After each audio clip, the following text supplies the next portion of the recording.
টঙ্ক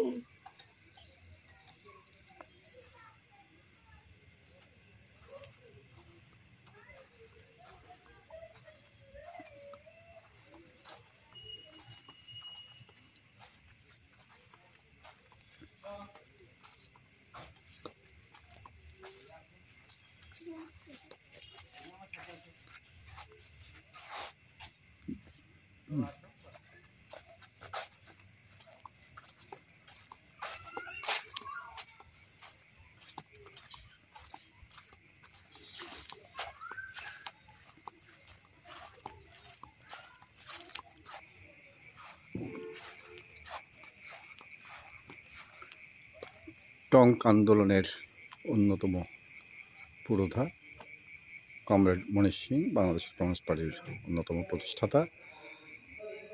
1971-এর মহান মুক্তিযুদ্ধে প্রবাসী সরকারের উপদেষ্টা ছিলেন কমরেড মনীষ সিং। তার স্মৃতিফলক। টঙ্ক আন্দোলনের শহীদ স্মৃতিস্তম্ভ টঙ্ক আন্দোলন, এটা 1937 থেকে 1941 সালে ছিলেন। শহীদদের স্মৃতির উদ্দেশ্যে বাংলাদেশের কমিউনিস্ট পার্টির প্রাক্তন সভাপতি তথা শ্রমিক কৃষক মেহনতি মানুষের মহান নেতা, মুক্তিযুদ্ধকালীন প্রবাসী সরকারের উপদেষ্টা কমরেড মনীষ সিং, জন্ম 1901, মৃত্যু 1990, এর নেতৃত্বে সংগঠিত ও পরিচালিত। স্মৃতিফলক উন্মোচন করেছিলেন ব্রিটিশ বিরোধী আন্দামান ফেরত বিপ্লবী প্রখ্যাত কমিউনিস্ট নেতা কমরেড রবি নিয়োগী। এর উদ্বোধন হয় 1993 সালের 31 ডিসেম্বর, শুক্রবার, 17 পৌষ 1400 সাল বাংলা। এই জমিটি দান করেছেন মোহাম্মদ জালালউদ্দিন তালুকদার, প্রাক্তন সংসদ সদস্য, এবং নির্মাণ কাজটি তত্ত্বাবধান করেছিলেন মোহাম্মদ মনিরুজ্জামান প্রকৌশলী। তেভাগা টঙ্ক ও নানকার আন্দোলনের স্মৃতিরক্ষা জাতীয় কমিটি এটি করেছে। স্মৃতিস্তম্ভটি দেখছি।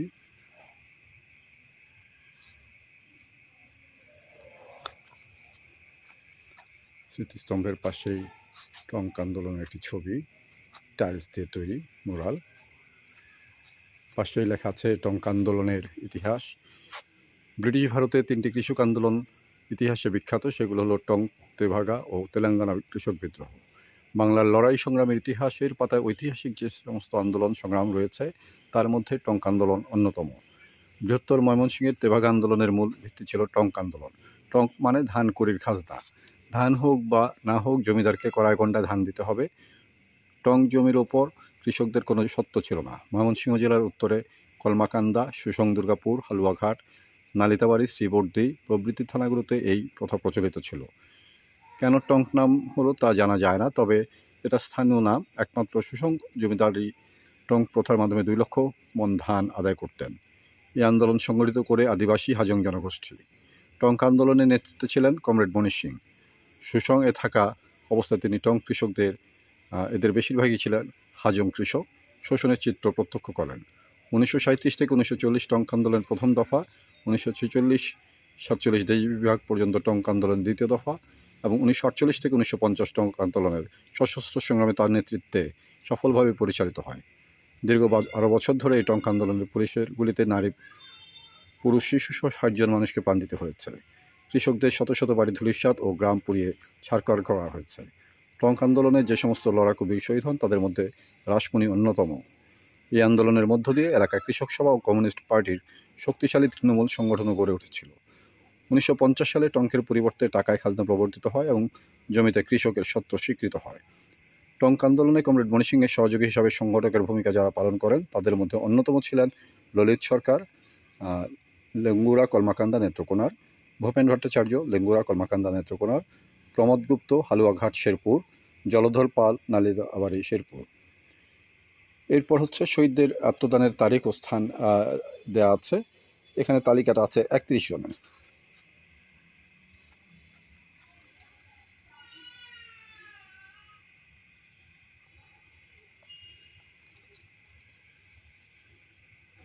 যারা আগ্রহী তালিকাটি পড়ে নিতে পারেন। আমরা এবার জাদুঘরের দিকে যাচ্ছি।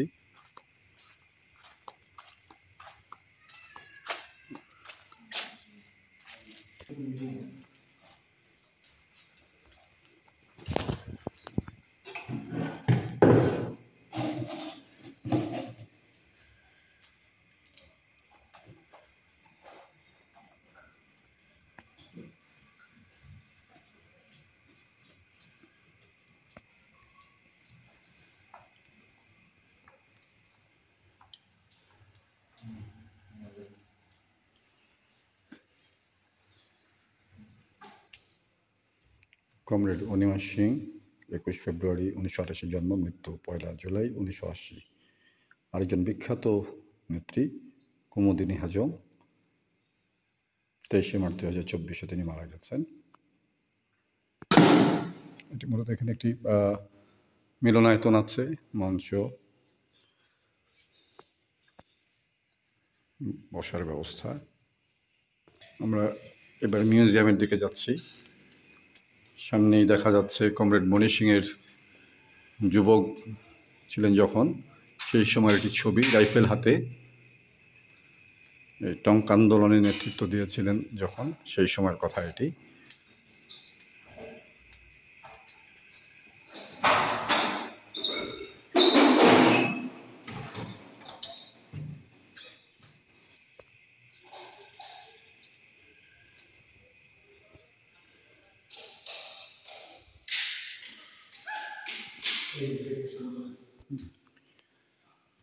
নানকার আন্দোলন, নানকা মানে হচ্ছে রুটি।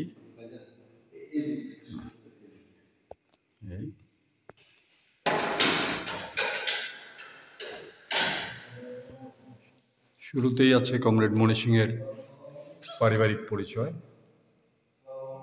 এই অঞ্চলের জমিদার ছিলেন মূলত তার নানা, ওর মামা।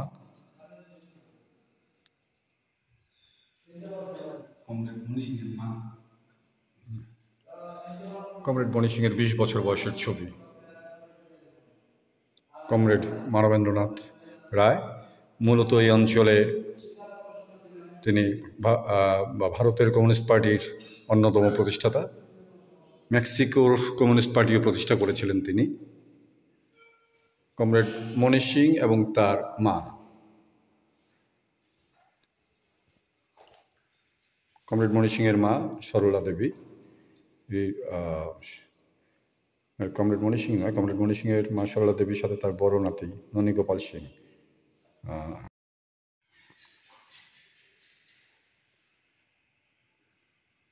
তেভাগা আন্দোলনের কমরেড ইলামি।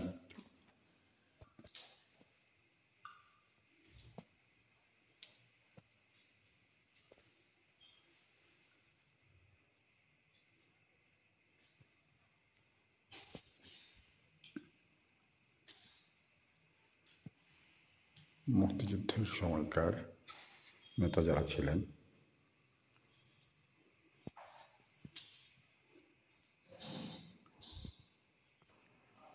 অনেক পুরনো একটি পোস্টার। 1973 সালে কমরেড মণি সিং কমিউনিস্ট পার্টির সমাবেশে বক্তব্য রাখছেন। সাথে ছিলেন কমরেড বারিন দত্ত, অনিল মুখার্জি ও কমরেড জ্ঞান চক্রবর্তী। 1973 সালে আরেকটি ছবি, কমরেড মণি সিং, বঙ্গবন্ধু শেখ মুজিবুর রহমান এবং কমরেড আব্দুল সালাম, যিনি বারিন দত্ত মূলত।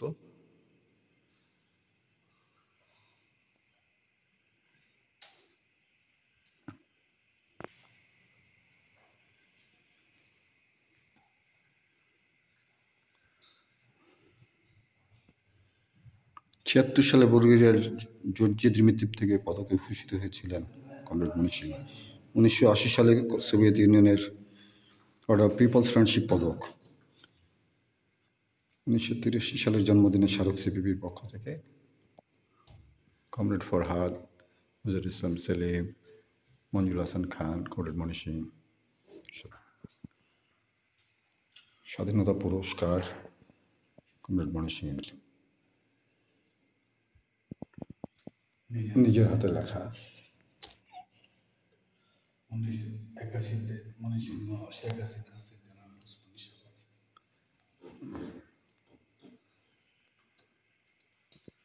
ইন্দিরা গান্ধীর সাথে গেরিলা বাহিনী মিটিং। 71-এর গেরিলা বাহিনীর শেষে ভারতের প্রধানমন্ত্রী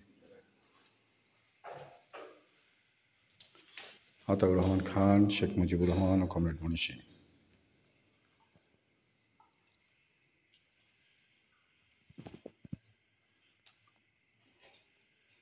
কমরেড মণি সিংয়ের ব্যবহৃত বিভিন্ন সামগ্রী।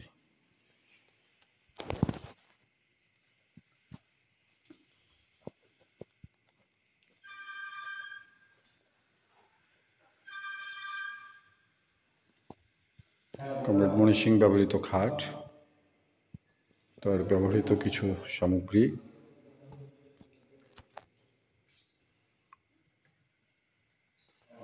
চশমা,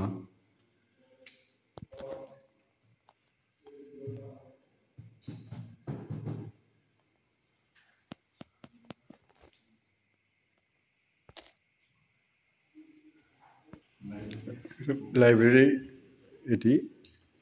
তবে লাইব্রেরিটি গড়ে তোলা হচ্ছে, এখনো এর কাজ শেষ হয়নি।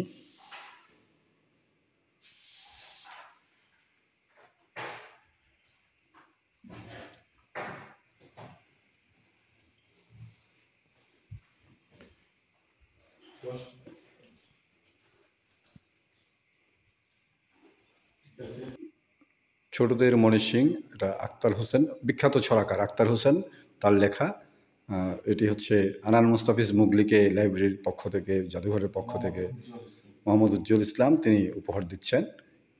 এই কিউরেটর এই জাদুঘরের, তিনি উপহার দিচ্ছেন। ভিজিটর্স বুক,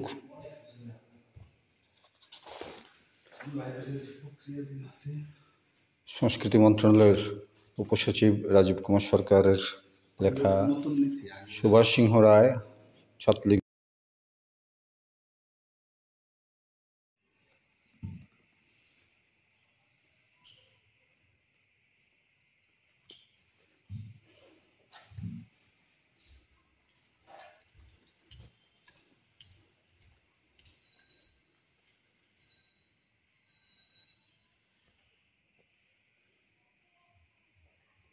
হ্যাঁ, নিচের ঘরেও লিখতে পারো, কোনো সমস্যা নেই।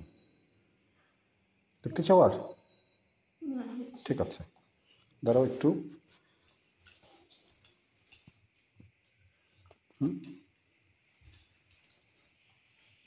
কলমটা হাতে রাখো।